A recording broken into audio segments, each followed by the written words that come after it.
जिसमें सबसे पहला टॉपिक आता है एल्किल हैलाइड। अब अपने दिमाग में आता है एल्किल हैलाइड होते क्या हैं, आप किसको एल्किल हैलाइड कहते हैं। जो संतृप्त हाइड्रोकार्बन कंपाउंड होते हैं उनमें, संतृप्त हाइड्रोकार्बन कंपाउंड में आप एक हाइड्रोजन के स्थान पे कोई हैलोजन समूह को पुट करते हैं, फ्लोरो, क्लोरो, ब्रोमो, आयोडो, तो ऐसे यौगिक होते हैं वो एल्किल हैलाइड कहलाते हैं। As such type of the saturated hydrocarbon compounds in which the one hydrogen atom are replaced by the halogen atoms. These compounds are called for alkyl halide. You may be saying that the another definition, as such type of the compound in which the one hydrogen atom replaced by the halogen atoms also called for the alkyl halide. Alkyl halide का मतलब जो संतृप्त hydrocarbon compounds, आप जिनको alkene भी कह सकते हैं, उनमें अगर आप एक हाइड्रोजन के स्थान पे अगर हेलोजन को पुट करते हो तो उनको अपन एल्किल हैलाइड कहते हैं। तो एल्किल हैलाइड की परिभाषा अपन आसानी से लिख सकते हैं। क्या लिख सकते हैं अपन? संतृप्त जो हाइड्रोकार्बन कंपाउंड है उनमें एक या एक से अधिक हाइड्रोजन को अगर हेलोजन परमाणु के द्वारा प्रतिस्थापित किया जाता है या बदला जाता है, उनके स्थान पे जोड़ा जाता है, तो उनको एल्किल हैलाइड कहते हैं। तो अब अगला अपना वैसा का वैसा एल्किल हैलाइड हेडिंग डाल करके अपन किसी संतृप्त हाइड्रोकार्बन के एक या अधिक हाइड्रोजन परमाणु को किसी हेलोजन परमाणु से विस्थापित करते हैं अपन, तो ऐसे यौगिक एल्किल हेलो एल्केन या फिर एल्किल हैलाइड कहलाते हैं। अब इसको अपन कैसे रिप्रेजेंट कर सकते हैं, जैसे एग्जाम्पल के द्वारा अपन इसको एग्जाम्पल से प्रूव करें कि कैसे एक हाइड्रोजन को रिप्लेस करके इसको आप ऐसे रिप्रेजेंट कर सकते हो। ये आर है और आपने इसको एक्स से रिप्रेजेंट कर दिया। इसको आप एग्जाम्पल के रूप में रिप्रेजेंट करना चाहो तो आप ऐसे कर सकते हो, आर की जगह आपने CH3 लिया, या आर की जगह आपने CH3 ले लिया और एक्स की जगह आपने फ्लोरो, क्लोरो, ब्रोमो, आयोडो में से कोई सा भी एक हेलोजन परमाणु ले लिया, तो ये हो गया मैथिल क्लोराइड।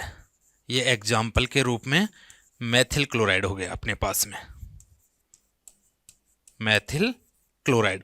अब उसके बाद में अपन आगे चलते हैं। मैथिल क्लोराइड, मान लो इसको आर एल्किल हैलाइड को आप ऐसे भी रिप्रेजेंट कर सकते हो, आर, ये CH2 और ये X। इसको एग्जाम्पल के रूप में अपन रिप्रेजेंट करें, आर की जगह अपन CH3 लें, ये CH3, CH2 वैसा का वैसा, ये CH2 वैसा का वैसा, और उसके बाद में X की जगह फ्लोरो, क्लोरो, ब्रोमो, आयोडो कोई सा भी ले लें, तो अपन यहाँ Cl ले लेते हैं। इसका नाम लिखते हैं अपन एथिल क्लोराइड। ये ग्रुप एथिल है और ये क्लोराइड है, ये एथिल क्लोराइड।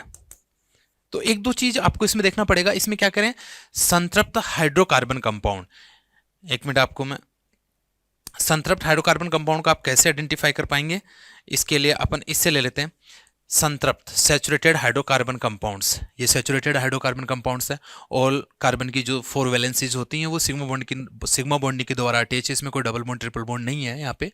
और हाइड्रोजन के स्थान पे अपन किसको जोड़ रहे हैं, हेलोजन परमाणु से। किससे अटैच कर रहे हैं अपन, हेलोजन परमाणु से। इस हेलोजन परमाणु के द्वारा अपन अटैच कर रहे हैं, तो इन यौगिक्स को अपन एल्किल हैलाइड कहते हैं। कोई जरूरी नहीं मैंने जो एग्जांपल लिखा वही आप लिखें। आप इसकी जगह RX की जगह आप CH3, Cl की जगह आप फ्लोरो, क्लोरो, ब्रोमो, आयोडो, ये कंपाउंड्स भी आप पुट कर सकते हैं। तो ये था एल्किल हैलाइड। एल्किल हैलाइड क्या होते हैं, जो सेचुरेटेड हाइड्रोकार्बन कंपाउंड्स होते हैं उनमें एक हाइड्रोजन, एक या एक से अधिक हो सकते हैं। हाइड्रोजन के स्थान पर अगर आप हेलोजन एटम्स को जोड़ते हैं, ये हेलोजन परमाणु रहेगा, X की जगह फ्लोरो, क्लोरो, ब्रोमो, आयोडो।